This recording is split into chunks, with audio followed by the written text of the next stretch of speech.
नमस्कार दोस्तों, मैं कृष्णा शर्मा कृष्णा ओनली शर्मा में आपका स्वागत करती हूँ। अगर आप मेरे चैनल पर नए हैं तो प्लीज़ मेरे चैनल को सब्सक्राइब करें, बेल आइकन को प्रेस करें ताकि मेरे आने वाली वीडियो की नोटिफिकेशन आप सभी के पास सबसे पहले पहुँच जाए। तो चलिए शुरू करते हैं। ओम नमो भगवते वासुदेवाय नमः। दोस्तों, निर्जला एकादशी की भीम पांडुपुत्र वाली कथा मैंने पार्ट फर्स्ट में डाल रखी है और मैं निर्जला एकादशी व्रत कथा लोकप्रिय कथा मैं इस वीडियो में डाल रही हूँ, सुनाने जा रही हूँ। तो चलिए शुरू करते हैं। एक बार एक आदमी की नई नई शादी हुई थी। उसकी पत्नी अपने मायके गई हुई थी। वह तैयार होकर अपने ससुराल जा रहा था।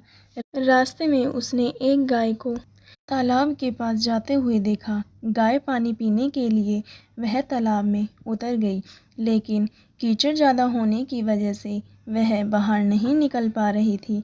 गाय ने जब उस आदमी को वहाँ से गुजरते हुए देखा तो उस गाय ने उस आदमी से मदद मांगी। तो आदमी ने कहा, मैंने नए वस्त्र पहने हैं, अगर मैं तुम्हारी करूँगा तो मेरे कपड़े गंदे हो जाएंगे। गौ माता उदास हो गई और गौ माता कीचड़ में धंसती जा रही थी। तब गाय ने उस आदमी को श्राप दिया कि 8 पहर बाद तुम गधा बन जाओगे। यह सुनकर वह आदमी डर गया। अपनी गलती के लिए वह आदमी गौ माता से माफ़ी मांगने लगा, लेकिन तब तक बहुत देर हो चुकी थी। गाय माता पानी में डूब चुकी थी। वह आदमी उदास मन से ससुराल पहुंच गया और वहां पहुंचते ही उसने अपनी पत्नी से घर चलने को कहा।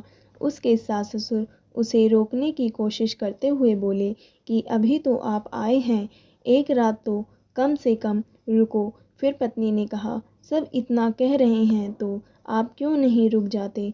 तब आदमी ने कहा, अपनी पत्नी को गाय वाली सारी बात बता दी।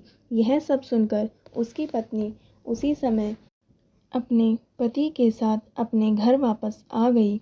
अब वह आदमी गधा बनकर पूरे दिन घर में पड़ा रहता। उसकी पत्नी को भी कुछ समझ नहीं आ रहा था कि वह कहाँ जाए, किससे मदद मांगे। कुछ दिनों के बाद खाने के भी लाले पड़ गए। तब गधा अब बने हुए उस आदमी ने कहा कि मुझे ले जाकर बाहर मजदूरी करो, जिससे घर में खाने पीने का सामान आ सके। पति की बात मानकर वह गधे बने अपने पति को लेकर बाहर काम ढूंढने चल पड़ी।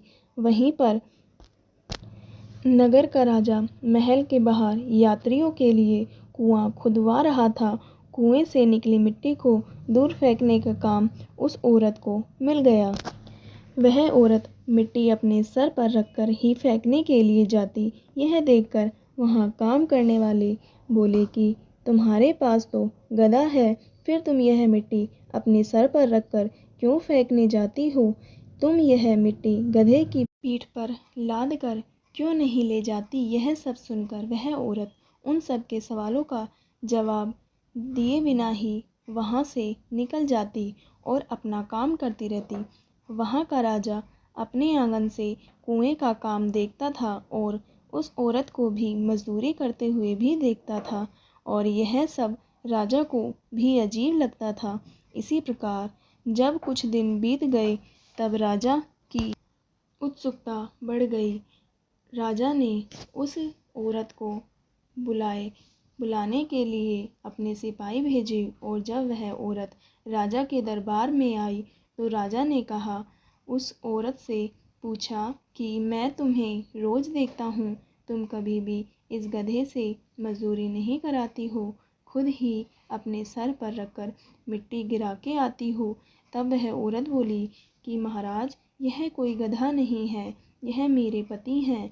फिर उस औरत ने राजा को सारी बात बता दी। राजा ने विद्वान पंडितों को बुलाकर इसका उपाय पूछा तो तब एक पंडित ने बताया कि यदि कोई 1008 एकादशियों का फल इसे दे दे तो यह पहले जैसा आदमी बन जाएगा।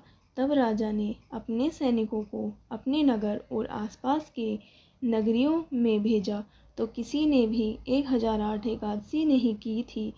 और बहुत ढूंढने पर राजा के सैनिकों को एक बुढ़िया मिली जिसने 1008 एकादशी के व्रत किए हुए थे। सैनिक उस बुढ़िया को राजा के दरबार में ले आए। राजा ने कहा, यदि तुम इस गधे को 1000 एकादशी का फल दे दो तो मैं तुम्हें बहुत धन दूंगा। तब बुढ़िया बोली कि महाराज, मुझे आपके धन की कोई लालसा नहीं है, फिर भी मैं अपने 1007 एकादशी का फल दे दूंगी, परंतु निर्जला एकादशी का फल मैं नहीं दे सकती, क्योंकि एक निर्जला एकादशी का व्रत ऐसा व्रत है जिसे पूरे वर्ष भर की एकादशी का फल मिलता है। अब तो मेरी उम्र भी हो चली है, अगली निर्जला एकादशी तक मैं जीवित नहीं रही तो मुझे भगवान विष्णु के परम धाम को स्थान नहीं मिलेगा, इसलिए मैं एक निर्जला एकादशी का फल नहीं दे सकती हूँ। इस प्रकार उस बुढ़िया ने अपनी 1007 एकादशी का फल उसे गधे को दे दिए, जिसके फल से वह गधा आदमी बन गया। एक एकादशी कम होने की वजह से उस आदमी के गधे की पूंछ रह गई। एकादशी व्रत और सभी एकादशियों में निर्जला एकादशी सर्वश्रेष्ठ होने का महत्व जानने के बाद वह आदमी और औरत व राजा और राजा की पूरी नगरी एकादशी और निर्जला एकादशी व्रत करने लगे, जिसके फल से उस आदमी की पूंछ भी चली गई और पूरा नगर सुख समृद्धि से भर गया।